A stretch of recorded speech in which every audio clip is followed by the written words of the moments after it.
Tara guys, unboxing tayo ng ating first ever firearm. It's a Taurus G3C guys. Disclaimer lang guys, wala akong binibentang gun. At bago to mag-start itong video na to, na check na po natin yung mga magazine, wala pong balang nakalagay. Safe po tayo, okay? Start na po tayo. Okay, pag open, ayan, ito po yung ating unit. Unahin na po natin ito. Ito, may kasama siyang speed loader, caliber 9mm, caliber 40. Okay, meron na rin siyang brush, yan, panglinis sa barrel. Tsaka meron na rin po siyang, okay, meron na rin siyang 12 rounds magazine. Yan, 12 po yan lahat, pare-parehas. Meron siyang yellow, ang cute, yellow. Yan, tabi mo natin ito guys. At meron din po siyang ito, meron po siyang papers. Naka-legal process po yan guys. Ito, kaya don't worry. Yan, meron tayong manual. Okay. Binili ko nga pala to guys sa Lynx FA. Ito, binili ko to sa Lynx FA guys. Yan, meron silang pa-sticker. Yan, meron din silang pag-gun safety. Yan, ito. Yan, salamat pala sa Lynx FA sa napakagandang transaction. Kaya nakapag-avail tayo nito. At meron pa pala tayong cup. Yan, no? Binigyan tayo ng cup guys. Ang ganda. Lynx FA, naka-embroidered yan, no? Grabe, oh. Ang ganda guys. Gagamitin ko to sa pag-alis ko minsan. Ayan, Lynx FA. Okay guys, salamat din sa inyong assistance sa aking Altop.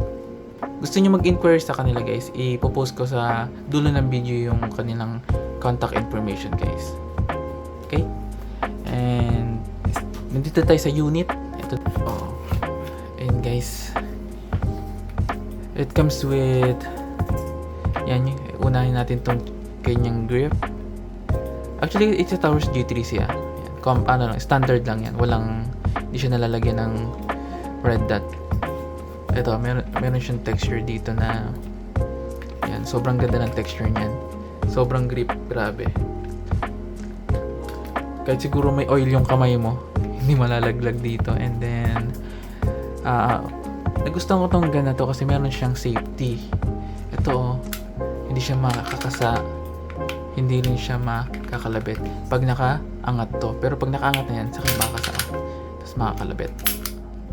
Okay guys, meron pa siyang ito, trigger safety. Yan, pag kinalabit mo yan, saka lang siya gaganyan.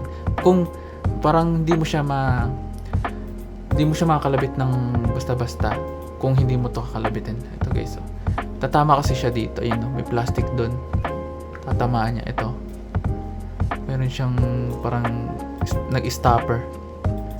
Yan, hindi mo siya makakalabit unless kailangan mo tong kalabitin din. Ayun guys, sobrang ganda.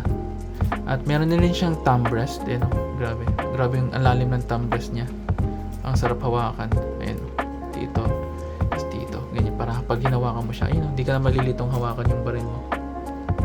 Yan, ganda guys. Meron na rin siyang kabitan ng ilaw tsaka laser. Yan. What else? Meron na pa rin siyang Glock sight or metal sight. Yan. Kaya pag kunwari natanggal to, pwede kang mag-avail ng pang Glock daw. Sabi daw compatible ako sa yung Glock dito. Yan. Meron, di ko alam kung anong tawag dito, serration yata. Dito ka pwede magtasa. Patas dito. Yan. May indicator din pala to guys. Ito. Umaangat daw yan pag mayroong laman daw na bala dito sa barrel. Tsaka meron din daw po ditong makikita mo siya dito. Yan, sa butas na yan. Sa angat siya pag loaded na talaga yung barrel. Ayun guys, sobrang nipis lang na ito. Sobrang compact.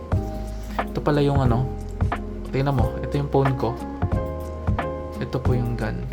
Kaya mo siyang itago. Sobrang liit, compact size talaga siya guys. May kapatid to Taurus G3, mas mahaba lang. Mas mahaba siya. Mas mahaba din dito. Hindi ko naman yun habol. Ang habol ko naman talaga kasi is pang concealment lang talaga. gusto ko lang kumuha ng firearm para ipang conceal. Kaya yun guys, hindi naman ako laging madalas magre-range sigurado kasi tamad akong tao. Ayan guys, Taurus G3C, ang ganda guys. Ayan, kikita nyo, ang ganda nyan, ang sexy, ang sarap hawakan. Ayan, pag walang magazine guys, lagpas yung kamay ko. Ayan, pero pag may magazine, saktong sakto, ang ganda guys.